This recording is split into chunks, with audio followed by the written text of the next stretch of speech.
ജീവിതത്തിലെ ഒരു ലക്ഷ്യം മാത്രം നന്നായിട്ട് തിരഞ്ഞെടുക്കണം. അതിനെക്കുറിച്ച് നല്ലൊരു ക്ലാരിറ്റി ഉണ്ടായിരിക്കണം. എന്താ കാരണം എന്ന് ചോദിച്ചാൽ, അവ്യക്തമായ ലക്ഷ്യമുണ്ടെങ്കിൽ അവ്യക്തമായ ഫലമേ ഉണ്ടാവുള്ളൂ. ക്ലാരിറ്റി ഇല്ലെങ്കിൽ റിസൾട്ടും ക്ലാരിറ്റി ഇല്ലാത്തതായിരിക്കും. എന്നാൽ കാര്യങ്ങൾക്ക് വ്യക്തതയുണ്ടെങ്കിൽ നമുക്ക് കിട്ടുന്നതും നമ്മൾ ഉദ്ദേശിച്ച, നമ്മൾ രൂപപ്പെടുത്തിയതുപോലെ തന്നെയുള്ള ആ സംഗതിയായിരിക്കും. ഇന്നത്തെ പ്രവചന ദൂതെന്ന് പറയുന്നത് നിങ്ങളെ കാണാൻ പഠിപ്പിക്കുന്ന പരിപാടിയാണ്. തയ്യാറായിക്കോ? എല്ലാവർക്കും ഇന്നത്തെ പ്രവചന ദൂതിലേക്ക് സ്നേഹവന്ദനം. ഏലിയാവിൻ്റെ പുറകെ ഏലീശ ഇരട്ടി പങ്ക് വേണമെന്ന്, അഭിഷേകത്തിന് ഇരട്ടി പങ്ക് വേണമെന്നും പറഞ്ഞു പോയി. അന്നേരം ഏലിയാവ് വെച്ച ഒരു ഡീലുണ്ട്. ആ ഡീൽ എന്നാന്നുള്ളത് നമ്മൾ രാജാക്കന്മാരുടെ പുസ്തകം വായിക്കുമ്പോൾ മനസ്സിലാവും. അതിതാണ്: ഞാൻ നിന്നിൽ നിന്നും സ്വർഗത്തിലേക്ക് എടുക്കപ്പെടുന്നത് നീ കാണുകയാണെങ്കിൽ നിനക്കത് ഭവിക്കുമെന്നാണ് പറഞ്ഞത്.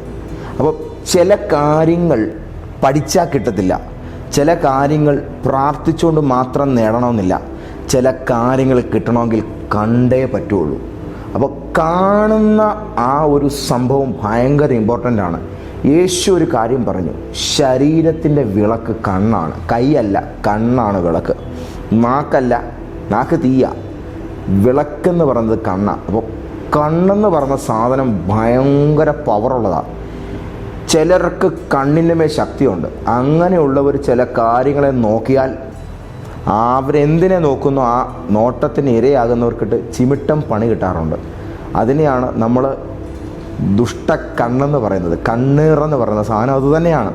ഇതൊരു പവറാണ്. അതായത് നോട്ടത്തിലൂടെ തന്നെ ആ ശക്തി പായിക്കാൻ തക്ക വിധത്തിൽ കണ്ണുകളുടെ മേൽ അപാരമായ ബലം, ശേഷിയുള്ള മനുഷ്യരാണ് അങ്ങനെയുള്ളവർ. അപ്പം നമ്മളുടെ കണ്ണുകൾ കൊണ്ട് നോക്കാൻ കഴിഞ്ഞാൽ അതൊരു കൃത്യമായി നമ്മൾ ആഗ്രഹിക്കുന്ന, നമ്മുടെ ജീവിതത്തിൽ കിട്ടണമെന്ന് നമ്മൾ പ്രതീക്ഷിക്കുന്ന, നമ്മൾ എത്തിപ്പെടണമെന്ന് ആഗ്രഹിക്കുന്ന ഒരു സംഭവത്തെയാണ് നമ്മൾ നോക്കുന്നതെങ്കിൽ ഉറപ്പായിട്ട് നമ്മളവിടെ ചെല്ലും.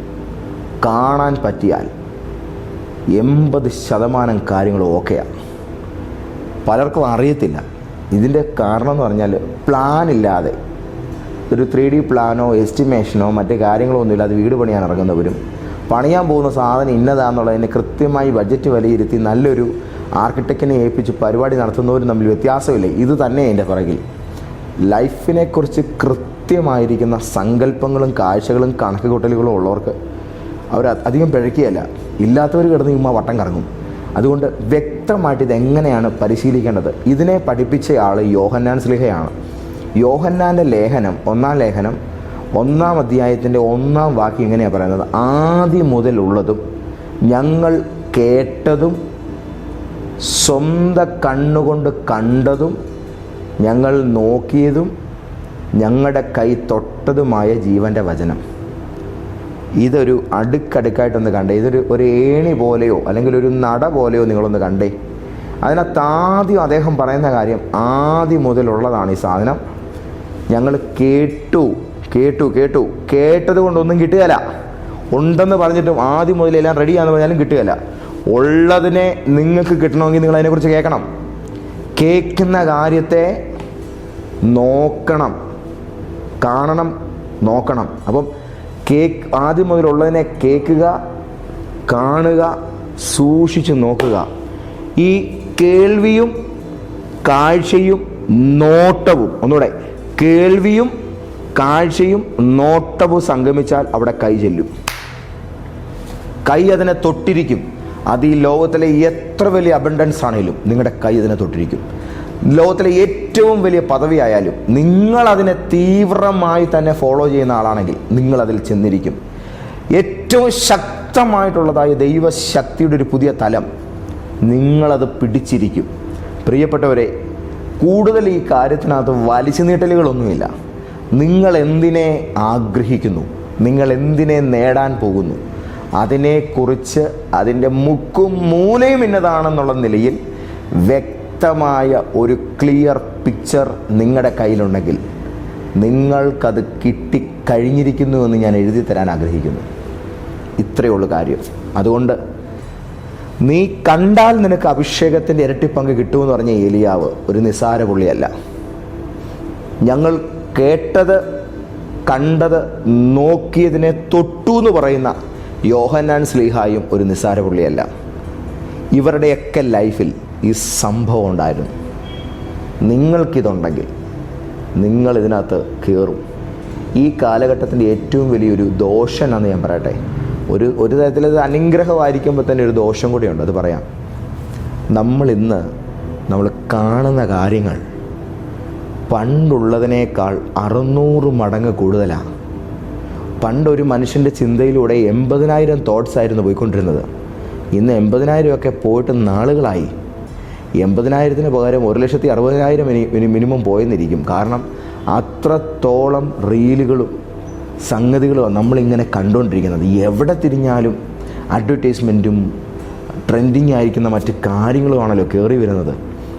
ചുരുക്കി പറഞ്ഞാൽ കാഴ്ചകളെ കൂടുതൽ എൻഗേജഡ് ആക്കുന്ന ഒരു ലോകത്താണ് നമ്മൾ നിൽക്കുന്നത്. അപ്പോൾ കണ്ണടച്ചിരിക്കാനും നമ്മൾ കാണാൻ ആഗ്രഹിക്കുന്നതിനെ മാത്രം ഫോക്കസ് ചെയ്യാനും ഒരു വ്യക്തിക്ക് കഴിഞ്ഞാൽ മാത്രമേ അവർക്ക് ഈ കാലഘട്ടത്തിൽ സക്സസ് ആകാൻ പറ്റത്തുള്ളൂ. നിങ്ങൾക്ക് ഫോൺ കാണണ്ടെന്നല്ല ഞാനീ പറയുന്നത്. നിങ്ങൾ കാണണം, ഉപയോഗിക്കണം. പക്ഷേ ഈ ഫോൺ അല്ലല്ലോ നമുക്ക് കാണേണ്ടത്. നമ്മുടെ ലൈഫിൻ്റെ ഒരു സക്സസ്, നമ്മുടെ ആ ഡെസ്റ്റിനി ആണല്ലോ നമുക്ക് കാണേണ്ടത്. സോ അതിനെ തന്നെ ഫോളോ ചെയ്യുക. കർത്താവ് അനുഗ്രഹിക്കട്ടെ.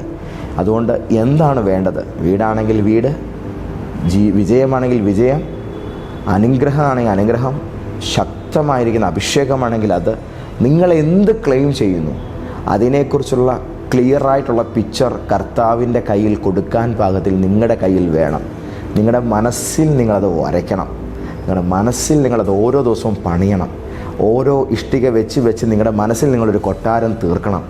എന്നാലേ അത് യാഥാർത്ഥ്യമാകുള്ളൂ. അപ്പോൾ ആദ്യം മുതലുള്ളതിനെ, നിങ്ങൾ കേട്ടതിനെ, നിങ്ങൾ കണ്ടതിനെ, സ്വന്തം കണ്ണുകൊണ്ട് നോക്കിയതിനെ നിങ്ങളുടെ കൈ തൊടും. ജീവൻ്റെ വചനം അതിന്മേൽ വെളിപ്പെടും. പ്രാർത്ഥിക്കാം. കർത്താവേ, അങ്ങയുടെ മക്കൾക്ക് ഇന്നു മുതൽ ശക്തിയുള്ള കാഴ്ച തുറന്നു വരട്ടെ. ഇവരുടെ കണ്ണിൻ്റെ മേൽ വ്യാപരിക്കുന്ന കൂരിരുട്ട് ഇറങ്ങിപ്പോട്ടെ. അതിശക്തമായൊരു വലയം, ഒരു ഭയങ്കരമായിരിക്കുന്ന കൂരിരുട്ടിലും ദർശനം മറഞ്ഞു പോകാത്ത തീക്ഷ്ണമായിരിക്കുന്ന ഒരു ഉൾബോധ്യം ഇവരുടെ മേൽ കത്തി നിൽക്കട്ടെന്ന് പ്രാർത്ഥിക്കുന്നു. യേശുവിൻ്റെ നാമത്തിൽ തന്നെ ആമേൻ. ആദ്യം പറഞ്ഞ കാര്യം ആരും മറക്കരുത്. അവ്യക്തമായ ലക്ഷ്യം അവ്യക്തമായ ഫലമേ കൊണ്ടുവരുള്ളൂ. ലക്ഷ്യം ക്ലിയർ ആണെങ്കിൽ കാര്യങ്ങൾ വെടിപ്പായിട്ട് നടക്കും. കർത്താവ് അനുഗ്രഹിക്കട്ടെ. ഞായറാഴ്ചയും വെള്ളിയാഴ്ചയും കോട്ടയത്ത് ലൈഫ് ചേഞ്ചർ പ്രോഫറ്റിക് സഭയുടെ ആരാധന നടക്കുന്നുണ്ട്. ലൈഫ് ചേഞ്ചർ പ്രോഫറ്റിക് ചർച്ച്, ജീവിതത്തെ മാറ്റുന്ന പ്രവാചക സഭ. സമൃദ്ധി അനുഭവിക്കാൻ, സമാധാനം അനുഭവിക്കാൻ നിങ്ങൾ വാ. ജീവിതത്തിൽ സന്തോഷവും സമൃദ്ധിയും ധാരാളം ഉണ്ടാകും. ഈ സഭ അത് ഉറപ്പു തരികയാണ്. കോട്ടയത്തിൻ്റെ ഹൃദയഭാഗത്താണ് നമ്മുടെ കൂട്ടായ്മ. കർത്താവ് നിങ്ങളെ അനുഗ്രഹിക്കട്ടെ. ദൈവപിതാവിൻ്റെ സ്നേഹവും യേശുവിൻ്റെ കൃപയും പരിശുദ്ധാത്മാവിൻ്റെ കൂട്ടായ്മയും നിങ്ങളോടുകൂടി ഉണ്ടായിരിക്കുമാറാകട്ടെ. ആമേൻ.